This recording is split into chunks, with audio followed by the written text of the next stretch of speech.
today I'm going to be installing some shifter cables on the car just because I've had terrible second gear lockout. I have the bushings on here, but still you can see. There you go, that's the one that has all the play. That cable is so stretched. So BB6 Benji on Instagram sent me some from a part out of his. I think he said they have 80,000 miles. Hope that's true, hope they're not stretched out, but we're gonna go ahead and put them on here and see if I can get rid of all this slop here.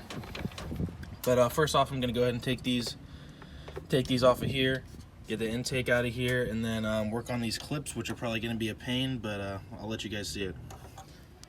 All right, so there's a special technique to this. What you have to do is get a screwdriver, go behind the clip, slip it underneath here, go to this side, do the same thing, and then you gotta get the screwdriver, put it right in the middle there, and then twist it, and then it'll come up. Just like that. All right, once you get those C-clips off and the cotter pins off, you can just pull up on the cable and it'll kind of pop out. You can just push it to the back. All right, next thing you gotta do is jack up the car because there's a heat shield down there we gotta take off and a couple brackets too, so I'll show you those now. All right, heat shield is off. Now we can see this mounting plate here. Sorry, I'm not giving you guys a lot of room down here. There is a bracket right there held on with 2 nuts, and then there's one held up there with 2 bolts. So we're gonna take off the front one, then the middle one here, and then the back one. All right, I already had my shift boot off, but anyways, to get that off, you're gonna have to undo this 14 mil, take off the shift knob, take off the nut, and then slide the boot over. But now we're just gonna rip this up. Comes right off. All right, now that you got that off, there's 2 bolts you gotta undo. They're 8 millimeters, one on that side, one on this side. And then once you lift the center console up, it's super dirty in there. Once you take that carpet off, never cleaned in there. But anyways, if you take those 2 8 mils out there, then we'll be able to slide the whole center console back. All right, pretty much to get this out, you have to pull up on here because there's a little locking pin there. So pull up and then pull to the side. And then there's gonna be a pop clip right there and maybe another bolt in there. And that way we can get everything loose. All right, so we're gonna have to peel these clips apart. You kind of have to do it with 2 hands. Yeah, definitely gotta do it with 2 hands. And then just pull this off on each side here. So I'm gonna go ahead and pop those off. And once we have those off there, we gotta get these out, which they can be a pain if you don't know what you're doing, but I got a pair of channel locks.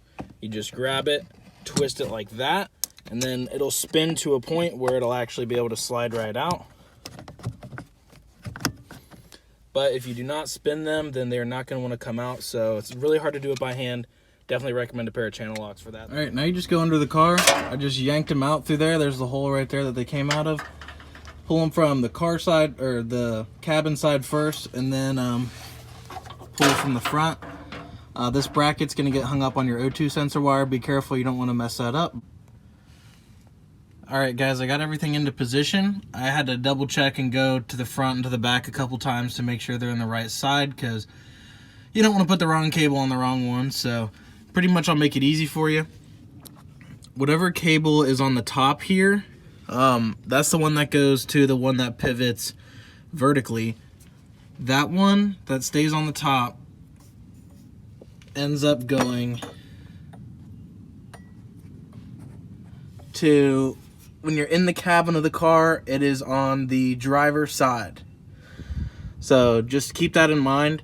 They do kind of twist a little bit and it does get a little confusing, but this plate will only really go on one way. So yeah, just make sure you have it on the right side because you definitely don't want to put it on the wrong one because you might might mess something up that way. But either way, I'm going to bolt all this stuff down, get the heat shield back on here, and get moving. Let's see how it works. All right, got it all together. It wasn't too bad, really. It took me about 2 hours. If you guys want the exact steps, you can check out Hybrid Racing's guide that they have on their website. That's what I referenced when I did it, and it helped me a lot. Yeah, it definitely made my shifting a little bit better. They are OEM cables, they're not upgraded, so mine were really stretched out. I had 190,000 miles on mine. If you are probably anything over 150, go ahead and replace the shifter cables. Trust me, you're probably gonna need them. But yeah, hope you guys enjoyed this video. Make sure to drop a like and subscribe to the channel. Check out my website down in the bio for all my tuning, and hope you guys have a great day.